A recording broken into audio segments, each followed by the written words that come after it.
এর নাম হলো ঈমান। এর নাম কি? এর নাম কি? আপনারা জানেন এই সাহাবায়ে কেরামদের এক জামাত এলাকার ভিতরে যখন দাওয়াতের জন্য গেল, এলাকার লোকজন এত খারাপ, দাওয়াত তো গ্রহণ করলই না, বরঞ্চ তাদেরকে একটু বসার জায়গাও দেয় নাই। এখন ওদিকে সন্ধ্যা হয়ে গেছে, সাহাবায়ে কেরামদের জামাত যাবে কোথায়?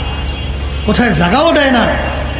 তখন সাহাবায়ে কেরামদের জামাতের আমির সে সিদ্ধান্ত নিল রাত্রে তারা জঙ্গলের ভিতরে বসবাস করবে, রাত্রি যাপন করবে। কির মধ্যে?